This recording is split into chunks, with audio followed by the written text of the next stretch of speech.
నిన్న బీజేపీ విజయ సంకల్ప యాత్ర జగిత్యాల నియోజకవర్గంకి వచ్చిన తరుణంలో మేము ప్రజలందరి ఆశీర్వాదం కోసం వాళ్ళతో కొన్ని విషయాలు మాట్లాడడం జరిగింది. మరి అదేదో ముంచుకుపోతుంది అన్నట్టుగా మా యాత్ర కనీసం కొరుట్ల బార్డర్ దాకా కూడా చేరలేదు. ఇక్కడ ఉన్నటువంటి పెద్ద మనిషి గారు మరి జీవన్ రెడ్డి అంకుల్ గారు హడావుడిగా ప్రెస్ మీట్ పెట్టి మాట్లాడినారు.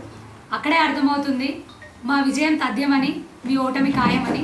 అంటే అంత భయం మీకు బీజేపీ గెలుస్తుంది, కాంగ్రెస్ ఓడిపోతుంది అని. ఆ భయంతో ఉన్న పలానా ఇమీడియట్గా కంగారు పడుతూ ప్రెస్ మీట్ పెట్టారు. సరే, ప్రెస్ మీట్ పెట్టారు, మీరు పెడతారు, మీరు మాట్లాడతారు, అది మీ హక్కు. కానీ అంకుల్, మీరు ప్రెస్ మీట్ పెట్టినప్పుడు కొంచెం నిజాలు మాట్లాడాల్సింది ఉండే. ఎందుకంటే ఏమన్నారు మీరు అందులో, గౌరవనీయులు వాజ్పేయి గారు స్వర్గస్థులైన వాళ్ళ గురించి అబద్ధం చెప్పొద్దు, నిజంగా చాలా తప్పు. వాజ్పేయి గారు ఏమన్నారన్నారు, ఇందిరాగాంధీ గారిని అపర కాళికా మాత అన్నారని చెప్పారు. ఒక్కసారి మీకు నేను చరిత్ర గురించి ఒక నిజం చూపిస్తాను. మీరు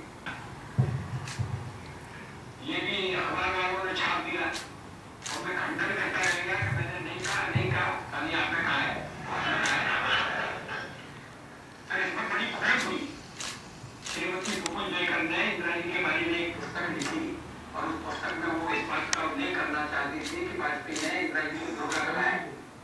मेरे नाम से छप गया था जरूर, लेकिन मैंने कहा नहीं, निकाल दी और सारी कार्रवाइयां देख ली, उसमें कहीं धोखा नहीं था। लेकिन अभी भी धोखा मेरे पीछे है, जैसे आपके हमारा लगता है। अभी तो आपके पीछे सोनिया जी है।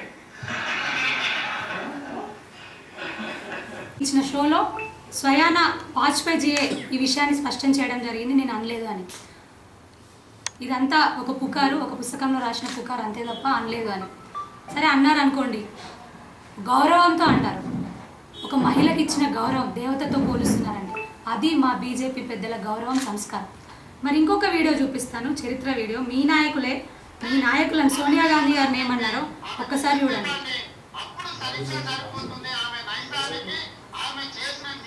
పనులకు 1000 మందిని బలి తీసుకున్నందుకు ఈ పార్టీ వాళ్ళు చేసే పనులు కూడా తెలంగాణ ప్రజలకు కళ్ళకెట్టినట్టుగా ఉంటది.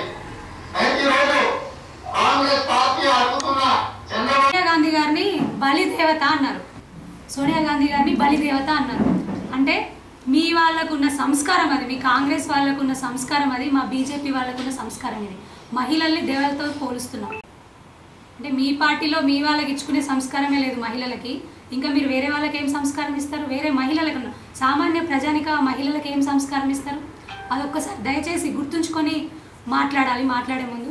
ఇంకొకటి, మాట్లాడితే అదేదో అంబానీలు అదానీలు బీజేపీ పుట్టిన తర్వాతనే పుట్టారు, బీజేపీ ఉన్నప్పుడే ఎదిగారు అన్నట్టు మాట్లాడతారు. మరి ఇదేంటి? ఇందిరాగాంధీ గారు కలిసి అప్పుడు వారితో మాట్లాడుతుంది ఎవరితోని? అంబానీ గారితోని. అవునా? మరి అప్పుడైతే నేను పుట్టలేదు. చరిత్రకు సాక్ష్యాలు ఇవన్నీ. అంతెందుకు, మొన్న మీ సీఎం గారు, కొత్త సీఎం గారు రేవంత్ రెడ్డి గారు ఉన్న పలానా సీఎం అవగానే వెళ్ళి అదాని గారి దగ్గర వెళ్ళి వంగి ఫోటోలు దిగిండ్రు సత్కారం చేస్తూ. ఏందండి మరి, మేమేమనాలండి? ఇవన్నీ ఒకసారి మీరు గుర్తుంచుకొని మాట్లాడాలి. సరే, ఇంకేం మాట్లాడుతూ ఉన్నారు? పాకిస్తాన్ మీద జెండా ఎగరేసినాం, కాంగ్రెస్ వల్లే సాధ్యమైంది అని. ఒక్కసారి మీరు చరిత్ర తెలుసుకొని మాట్లాడాలని మమ్మల్ని అని చెప్పారు కదా. చరిత్ర ఒక్కసారి మీరు చదివి మాట్లాడాలి. మీరు చదివి మాట్లాడితే మంచిగా ఉంటుంది. 1962లో జరిగిన ఇండో చైనా వార్లో అప్పుడున్నటువంటి ఆర్ఎస్ఎస్ ప్రముఖ పాత్ర పోషించింది, ఢిల్లీలో ఉన్నటువంటి ప్రజలను కాపాడింది అని 1963లో, అంటే ఢిల్లీలో ఉన్న ప్రజల రెస్పాన్సిబిలిటీస్ తీసుకుంది. అక్కడున్న ఇండో చైనా బార్డర్ దగ్గర కూడా సెక్యూరిటీ బాధ్యతలు కూడా తీసుకుంది అని నెహ్రూజీ, అప్పుడున్నటువంటి ప్రధాని, 1963లో జరిగినటువంటి రిపబ్లిక్ డే పెరేడ్లో ఆర్ఎస్ఎస్ కవాతు నిర్వహించాలని వారి గౌరవంగా ఆహ్వానించడం జరిగింది. అప్పుడున్నటువంటి దీనికి సాక్ష్యంగా అప్పుడున్నటువంటి హిందుస్థాన్ టైమ్స్లో జనవరి 28, 1963లో ఇది ప్రచురించబడింది కూడా. కావాలంటే తీసి చూసుకోండి. అప్పుడు ఆ జనరల్లో వారు ఏమన్నారు తెలుసా? ఇప్పుడు 1 lakh ఆర్ఎస్ఎస్ స్వయం సేవకులు ఈ కవాతులో కనిపిస్తున్నారు, కానీ ఇంతకు మించిన వాళ్ళు అక్కడ చైనా బార్డర్ దగ్గర, అంటే మన ఇండియన్ బార్డర్ దగ్గర చైనా చొరబడకుండా అక్కడ జాగ్రత్తగా కాపలా కాస్తూ ఉన్నారు, వాళ్ళకు సహకరిస్తూ ఉన్నారు ఇండియన్ ఆర్మీకి అని చెప్పడం జరిగింది. కావాలంటే ఆ జర్నల్ మీరు తీసి చదవండి, తెలుస్తుంది. అంతేకాదు 1971 అంతకు ముందు జరిగినటువంటి 1965 ఇండో పాక్ యుద్ధం అప్పుడున్నటువంటి ఆర్ఎస్ఎస్ చీఫ్ గారిని లాల్ బహదూర్ శాస్త్రి గారు, అప్పుడున్నటువంటి ప్రధాని గారు స్వయంగా మీటింగ్కి ఆహ్వానించి వారు ఏమని చెప్పడం జరిగింది, అప్పుడున్నటువంటి ఢిల్లీలో ఉన్నటువంటి ప్రజల బాధ్యతను తీసుకోవడంతో పాటుగా అప్పుడున్నటువంటి ఇండియన్ ఆర్మీకి ఫుడ్ మరియు ఆయుధాల సప్లైకి ఎప్పటికప్పుడు కూడా సహకరించాల్సిందిగా కోరడం జరిగింది. అప్పుడున్నటువంటి ఆర్ఎస్ఎస్ చీఫ్ సదాశివ్జీ గారిని కోరడం జరిగింది. నిజమా కాదా?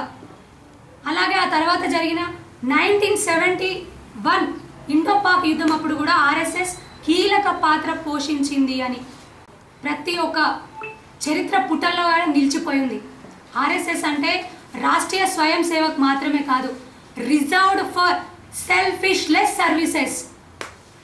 మీ కాంగ్రెస్ ఒక్కదాని వల్లే కాలేదు ఈ యుద్ధాలన్నీ, ఆర్ఎస్ఎస్ ప్రముఖ భాగస్వామ్యంతో ఇవన్నీ జరిగాయి. ప్రతి ఒక్క దాంట్లో కూడా ఆర్ఎస్ఎస్ ప్రముఖ పాత్ర పోషించింది అనడానికి చరిత్ర నిదర్శనం ఉంది, చరిత్ర సాక్ష్యాలు ఉన్నాయి. చరిత్ర గురించి తెలవాలంటే చరిత్రలో పుట్టాల్సిన అవసరం లేదు, చరిత్ర నుంచి జ్ఞానం పొందితే చాలు. మాట్లాడితే చిన్నపిల్లలు మాట్లాడుతున్నాం, మేము సీనియర్లం అంటారు కదా, చరిత్రను తెలుసుకొని మాట్లాడండి. ఏమంటారు మోదీ గారు ఏం చేసిండ్రు పేద ప్రజానికానికి, మధ్యతరగతి ప్రజానికానికి అని అంటారా? ఒక్కసారి చెప్పాలా మోదీ గారు ఏం చేసిండ్రు? కిసాన్ సమ్మాన్ యోజన ఎవరికి ఇస్తున్నారండి? రైతులకు ఇస్తున్నారు. రైతులకి పెట్టుబడి సాయం 6,000 మాత్రమే కాకుండా యూరియా మీద సబ్సిడీ, డిఏపి బస్తా మీద సబ్సిడీ మొత్తంగా కలిపి ఒక సంవత్సర కాలంలో 24,685 రూపాయలు ఇస్తున్నారు. రాష్ట్ర ప్రభుత్వం ఇచ్చేదంతా 10,000 రూపాయలు. మరి ఇది కాదా సంక్షేమం అంటే? అంతెందుకండి, ఒక్కసారి నేను మీకు వినిపించి చెప్తాను. మీరే ఏం చేశారు, మోదీ గారు ఏం చేశారు, అరవింద్ గారు గౌరవనీయులైన ఎంపీ అరవింద్ అన్న గారు ఏం చేశారు పార్లమెంట్ సెగ్మెంట్కి అంటారు. బాండ్ పేపర్ రాసిచ్చింది చేసి చూపించారు, పసుపు బోర్డు తీసుకురావడం. అంతకుముందు స్పైసెస్ బోర్డు తీసుకొచ్చారు. ఇప్పుడు ఎంత ఉందండి పసుపు ధర? నిన్న క్వింటాల్కి 13,000 రూపాయలు ఉంది. అంతెందుకు, ఒక్కసారి చెప్తా వినండి పార్లమెంట్ సెగ్మెంట్లో ఎన్ని తీసుకొని వచ్చినావు. కిసాన్ సమ్మాన్ యోజన 2,50,000 మంది ఫార్మర్స్ కిసాన్ సమ్మాన్ యోజన పొందుతున్నారు. 18 లక్షల మందికి రేషన్ బియ్యం అండి. కరోనా కాలం నుంచి ఇప్పటి వరకు కూడా ఉచితంగా బియ్యం అందిస్తున్నారు. ఇంకా 5 సంవత్సరాలు కూడా అందిస్తారు. మీకు తెలియకపోతే మీ చుట్టాలను అడగండి, వాళ్ళు కూడా చాలా మంది తీసుకుంటున్న వాళ్ళు ఉన్నారు, తింటున్న వాళ్ళు ఉన్నారు. పెట్టే అన్నం గురించి మేము చెప్పుకోము, కానీ నిన్న పర్టికులర్గా ఏం చేశారు మోదీ, ఏం చేశారు అరవింద్ అని అడిగారు కదా, అందుకు చెప్తున్నాం ఈ లెక్కలని. ఇంకేం చెప్పారండి, 4 కోట్ల మందికి ఇల్లు, పేద మధ్యతరగతి ప్రజలకు ఇల్లు అందించారు ఆత్మగౌరవంగా. ఇది పేదల కోసం చేసింది కదా, మధ్యతరగతి కోసం చేసింది కదా. 6,60,000 మందికి ఆయుష్మాన్ భారత్ కార్డులు అందించారు. నిజామాబాద్ పార్లమెంట్ సెగ్మెంట్ అని చెప్పేది. 70,000 మందికి దాదాపుగా ఉజ్వల గ్యాస్ సిలిండర్ పథకం కింద సిలిండర్లు అందించారు. దాదాపుగా 70,000 మంది సుకన్య యోజన లబ్ధిదారులు ఉన్నారు పార్లమెంట్ సెగ్మెంట్లో. 42,000 మందికి వీధి వ్యాపారస్తులు కరోనా టైంలో పాపం బయట వ్యాపారాలు చేసుకునే పరిస్థితి ఉంది అంటే వాళ్లకు ఫ్రీగా వడ్డీ లేకుండా మొదటి దశలో 10,000, రెండో దశలో 20,000, మూడో దశలో 50,000 రుణాలు వడ్డీ లేకుండా అందించడం జరిగింది. ఇవి మాత్రమే కాదు, ఇంకా చెప్తాను, దాదాపుగా 2,000 కోట్లకు పైగా ముద్రా లోన్లు, మహిళలకు ముద్రా లోన్లు ఈ పార్లమెంట్ సెగ్మెంట్లో. 6,300 కోట్ల రుణాలు, వివిధ సెల్ఫ్ లోన్స్ ఇవన్నీ కలిపి కూడా మహిళా సంఘాలకి ఇవ్వడం జరిగింది. మహిళలకు చేసిన సంక్షేమం కాదా? మహిళల మీద గౌరవంతో చేసిన సంక్షేమం కాదా? మరి ఇదే రాష్ట్ర ప్రభుత్వము గతంలో ఉన్నదిలేండి, రుణాలు లేకుండా అంటే వడ్డీ లేకుండా రుణాలు ఇస్తాము అని అన్నారు, పావులా వడ్డీ అన్నారు. మరి మీ ప్రభుత్వం వచ్చి 3 నెలలు అవుతుంది, దాని గురించి మాట్లాడరే? పావులా వడ్డీ ఎప్పుడేస్తారు బ్యాంకులో? ఆ వడ్డీ ఎప్పుడేస్తారు? మహిళలకు సమాధానం చెప్పాలి మీరు. ఇవి మాత్రమే కాకుండా ఇప్పుడు వచ్చేటటువంటి గ్రామీణ ప్రాంతాల్లో గ్రామ పంచాయతీలకు వచ్చే నిధులు 90% కేంద్ర ప్రభుత్వం నుంచి వచ్చేవి. మున్సిపాలిటీలలో 70% పైగా నిధులు కేంద్ర ప్రభుత్వం నుంచి వచ్చేవి. అది మాత్రమే కాదు, నిజామాబాద్ పార్లమెంట్ సెగ్మెంట్లో 3,500 కోట్లకు పైగా ఖర్చు పెట్టి ఆర్మూర్ టు మంచిర్యాల 4 లైన్ వేయించడం జరిగింది. ఇది మాత్రమే కాకుండా ఆర్ఓబీలు, రైల్వే ఓవర్ బ్రిడ్జ్లు నిన్న ఒకటి శంకుస్థాపన అయింది, ఒకటి కంప్లీట్ అయిపోయింది, 4 వర్కులు జరుగుతూ ఉన్నాయి నిజామాబాద్ పార్లమెంట్ సెగ్మెంట్లో. అరవిందన తీసుకొచ్చిన శాంక్షన్ ఇవన్నీ. ఇవి మాత్రమే కాదు, 53,000 కోట్లతోనే నిజామాబాద్ బోధన్ రైల్వే స్టేషన్ల ఆధునీకరణ పనులు జరుగుతూ ఉన్నాయి. మరి ఇక్కడ నిజామాబాద్ బోధన్లో కేంద్రీయ విద్యాలయ భవనాలు 53 కోట్ల రూపాయలతోని అందించడం జరిగింది. మరి అదే కాదు జగిత్యాల, మరి జగిత్యాలకి ఏం చేసిందని అడుగుతారు ఎట్లా, అది కూడా చెప్తా ఉన్నా. జగిత్యాలకి నవోదయ స్కూల్ శాంక్షన్ కూడా రావడం జరిగింది, తొందరలోనే అనౌన్స్మెంట్ కూడా అవుతుంది జగిత్యాల డిస్టిక్కి. గ్రామీణ సడక్ యోజన కింద దాదాపుగా 22 రోడ్లు 80 ఊర్లను కనెక్ట్ చేస్తూ, ఇది మాత్రమే కాదు సెంట్రల్ రోడ్ ఫండ్ కింద 91 కోట్లతో 4 రోడ్లను శాంక్షన్ చేయడం జరిగింది. 560 కోట్లతో 110 కిలోమీటర్ల లైన్ జాతీయ రహదారి నిర్మాణం చేయడం జరిగింది. చెప్పుకుంటూ పోతే కోకొల్లలు. ఏం చేశారని అడుగుతారా? అసలు మీరేం చేశారండి? మీరేం చేశారు? మోదీ గారు ఏం చేశారు? ఇప్పుడు వచ్చి గుళ్ళు అంటున్నారు, అవి అంటున్నారు. మోదీ గారు చేసినవి కనిపించడం లేదా? మహాకాళేశ్వర్ కారిడార్, ఉజ్జయిని కాశీ శివాలయం దగ్గర ఉన్నటువంటి కారిడార్, అంతేందుకు మొన్నటికి మొన్న జరిగిన రామాలయ నిర్మాణం, భవ్యమైన రామాలయ నిర్మాణం జరుగుతూ ఉంటే చేస్తామని చెప్పేస్తుంటే దానికి అగెనెస్ట్గా కొట్లాడింది ఎవరు? చేయొద్దని మీ ప్రభుత్వం కాదా? మీ పార్టీ కాదా?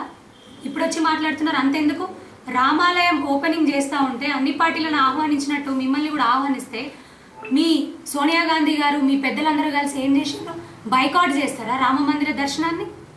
మరి మేము కూడా హిందువులమని మీరు చెప్పుకుంటారు కదా, రామాలయ దర్శనాన్ని కూడా మీరు బైకాట్ చేసిండ్రా? మరి బైకాట్ చేసినప్పుడు హిందువులు అని మీరు చెప్పుకోవడంలో అర్థమేముంది? ఒక్కసారి ఆలోచించాలి. అయినా అంకుల్, నిన్న నాకు తెలియక అడుగుతాను, గుమ్మడికాయల దొంగ ఎవరంటే భుజాలు అడుముకున్నట్టు నేను నిన్న గుళ్ళు తిరగని వాళ్ళు గుళ్ళు తిరుగుతున్నారు, బొట్టు పెట్టుకొని క్షణాలు దుడిపేస్తున్నారు, అప్పుడు చేస్తుండే ఇప్పుడేమో బొట్లు పెట్టుకొని తిరుగుతున్నారంటే అదేదో మిమ్మల్నే అన్నట్టుగా, నేను కాదు, నేను ఇప్పుడు గుళ్ళు తిరగట్లేదు, నేను ఆ గుడి కొట్టించిన ఈ గుడి కొట్టించిన అని మీ 40 ఏళ్ల రాజకీయ జీవితంలో కేవలం మీరు చెప్పేది 4 గుళ్ళ. మీరు అంతా చేయాలనుకుంటే మీ ప్రభుత్వం అన్నిసార్లు ఉంది, మీరు అన్ని పదవులు చేసిండ్రు కదా. మరి అప్పుడు ధర్మపురి గుడి పరిస్థితి ఏమైంది? కొండగట్టు గుడి పరిస్థితి ఏమైంది? వేములవాడ గుడి పరిస్థితి ఏమైంది? ధర్మపురి గోదావరి దారుణమైన పరిస్థితి, కొండగట్టు కోడేరు పరిస్థితి ఎలా ఉంది చెప్పండి, భక్తులను అడగండి. మీకు అంతగా దమ్ము ధైర్యం ఉంటే ప్రభుత్వం ఉంది కదా, ధర్మపురికి కొండగట్టుకు ఫండ్స్ తీసుకురండి. కొడంగల్కు 4,300 కోట్లు మీ రేవంత్ రెడ్డి గారు తీసుకొని పోతున్నారు కదా. జగిత్యాల అభివృద్ధికి కనీసం 400 కోట్లు ఇప్పటికిప్పుడు తీసుకొని రండి. జగిత్యాల ప్రజలు మిమ్మల్ని ఇప్పుడు నమ్ముతారు. ముందు అవి చేసి మాట్లాడండి, వీటన్నింటి గురించి కూడా కాదు. ఇప్పుడు వచ్చి ఏదో రామభక్తులం అని చెప్పి, అరే మేము చేసాము కాబట్టి చెప్పుకుంటున్నాం, చేసినవే చెప్పుకుంటున్నాం. మీ సొంత క్రషర్ నుంచి ఇచ్చి అభివృద్ధి చేసిండ్రా అవి గుళ్ళు కట్టిర్రా? గుళ్ళు ఎంతమంది చూడలేదండి గతంలో మీరు ఏమేమి చేసిండ్రు, ఎట్లెట్లా చేసిండ్రు అని. ఇంత అధ్వానంగా ఉండేనా జగిత్యాల పరిస్థితి? మీరప్పుడు చక్కగా పట్టించుకొని చేసి ఉంటే అప్పుడు ఎట్లుంది జగిత్యాలు, ఇప్పుడు ఎట్లుంది జగిత్యాలు? ఒకప్పుడు కరీంనగర్ నుంచి ఏ పనులు కావాలన్నా అక్కడి నుంచి జగిత్యాలకు వచ్చేవాళ్ళు.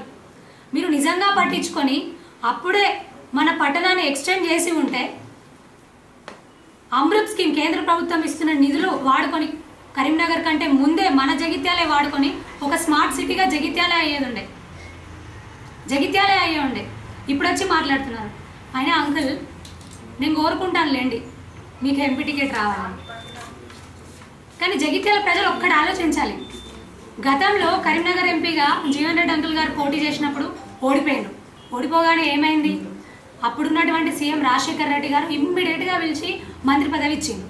మరి ఇప్పుడు కూడా ఎంపీగా పోటీ చేస్తే జగిత్యాల ప్రజలు ఓడగొడితే ఇమ్మీడియట్గా మళ్ళీ రేవంత్ రెడ్డి గారు మంత్రి పదవి ఇస్తారు. జగిత్యాల ప్రజలకు ఎటు చూసి లాభం మంచిగా, ఎందుకంటే ఎమ్మెల్యే ఉన్నాడు కానీ ప్రభుత్వం లేదు. ఇప్పుడు ఎంపీ ఓడగొట్టింది అనుకో జీవన్ రెడ్డి అంకుల్ గారిని, ఇమ్మీడియట్గా మంత్రి పదవి వస్తుంది. మంచి లాభం జగిత్యాల ప్రజలకి. అందుకే మంచిగా ఆలోచించుకోండి. ఇక్కడ ఎంపీ ఓడగొట్టండి. ఎంపీ అరవింద్ అన్న గారిని ఈసారి ఎంపీగా గెలిపిస్తే ఎట్లా కేంద్రంలో రాబోయేది మోదీ గారే, మోదీ సర్కారే. అరవింద్ అన్న గారికి కేంద్రంలో మంత్రి పదవి కూడా వస్తుంది. అన్ని రకాలుగా కూడా లాభం జరుగుతుంది. జగిత్యాల ప్రజలకు అన్ని విధాల సంక్షేమం అందుతుంది. జగిత్యాల పట్టణం మంచి అమోఘమైన అభివృద్ధి కూడా జరుగుతుంది. అందుకే జగిత్యాల పట్టణం అభివృద్ధి జరగాలంటే ఎంపీగా జీవన్ రెడ్డి అంకుల్ గారు నిలబడితే జగిత్యాల ప్రజలు ఏం చేయాలి? ఓడగొట్టాలి. ఎంపీ అరవింద్ అన్న గారిని ఎంపీగా గెలిపిస్తే సెంట్రల్ మినిస్ట్రీ వస్తుంది. ఆబ్వియస్లీ మినిస్టర్ అయిపోతారు కదా, ఇమీడియట్గా పిలిచి రేవంత్ రెడ్డి గారు మినిస్ట్రీ ఎట్లా ఇస్తారు. కాబట్టి అమోఘమైన అభివృద్ధి జగిత్యాల పట్టణంలో జరుగుతుంది. అంకుల్ గారు ఇంకొకసారి మీ పెద్దవారు, మిమ్మల్ని మేము గౌరవిస్తాం, డెఫినెట్గా గౌరవిస్తాం. కానీ మీరే చెప్పిండ్రు కదా చరిత్ర తెలుసుకొని మాట్లాడాలని. అందుకే చరిత్ర ఒక్కసారి మీకు తెలియజెప్పేలా మాట్లాడుతున్నాం. ఇంకొకసారి మీరేమన్నా మాట్లాడాలంటే చరిత్ర తెలుసుకొని మాట్లాడండి, చరిత్ర గురించి చదివి మాట్లాడండి. రైతులకు మేమేం చేసినామో చెప్తున్నాం బాజాప్తా. చెరుకు రైతుల కోసం అరవింద్ అన్న గారు అప్పుడు ఉన్నటువంటి యువ నాయకులు పాదయాత్ర చేసిండ్రు షుగర్ ఫ్యాక్టరీ కోసం. మరి మీరు రాజశేఖర్ రెడ్డి గారి పీరియడ్లో వారు సీఎం ఉన్నప్పుడు హౌస్ కమిటీ చేసిండ్రు కదా చెరుకు ఫ్యాక్టరీల కోసం, మీరు అందులో మెంబర్ కదా. మరి మీ ఆయంలోనే మూతపడ్డాయి కదా. ఇప్పుడు వచ్చి మేమేదో తెరుస్తాం అంటున్నారు. మీ పీరియడ్లో ఏం చేసిండ్రు? అన్ని సంవత్సరాల పీరియడ్లో తెరిపించకుండా ఇప్పుడు వచ్చి మాట్లాడుతున్నారు. చెప్పాలంటే గతంలో చాలా విషయాలు ఉన్నాయి అంకల్, కొంచెం జరంతా చూసుకొని మాట్లాడుండ్రి మంచిది. ఇంకా అరవింద్ అన్న ఏం చేసిండ్రో ఇప్పటిదాకా చెప్పినా కదా, ఇంకోసారి అనకండి మోదీ గారు ఏం చేసిండ్రు, అరవింద్ గారు ఏం చేసిండ్రు అని. ఇగో ఇంకా మేము ఎక్కువ చిట్టా ఇప్పాల్సి వస్తుంది. ఇగో ఈ బుక్ కూడా మీకు పంపిస్తే చదువుకోండి, జరంతా చదువుకోండి. ఇందులో ఏమేమి చేసినాం, రాష్ట్రానికి ఏం చేసినాం, ప్రతి ఒక్కటి చిన్న లెక్క ఉంది. ప్రతి ఒక్కటి చిన్న లెక్కతో సహా ఉంది. ప్రతి డిపార్ట్మెంట్ నుంచి ఏమేమి చేసినామో ప్రతి ఒక్కటి లెక్క ఉంది. మీకు పంపిస్తున్న ఇది మీరు చదవండి. దీనికి ఏమైనా డౌట్ ఉంటే మమ్మల్ని పిలవండి, వచ్చి బాజాప్తా మీకు మళ్ళీ లెక్కలు చెప్తాం, బాజాప్తా లెక్కలు చెప్తాం. ఇది మా మోదీ గారు చేసిన అభివృద్ధి, మా అరవింద్ అన్న గారు మన పార్లమెంట్ సెగ్మెంట్కి చేసిన అభివృద్ధి. జగిత్యాల అభివృద్ధి అని మంచిగానే అంకుల్ చెప్తున్నాడు, అట్లా చేసినా ఇట్లా చేసినా అని. ఫస్ట్ ఉగ్రవాదులకు అడ్డగా మారకుండా ఒకటైతే చూసుకోండి అంకుల్ ప్లీజ్. ఉగ్రవాదులకి అడ్డగా మారకుండా అయితే జగిత్యాలని చూసుకోండి. పిఎఫ్ఐ యాక్టివిటీస్ లేకుండా చూసుకోండి. అది చేస్తే చాలా మంచిది.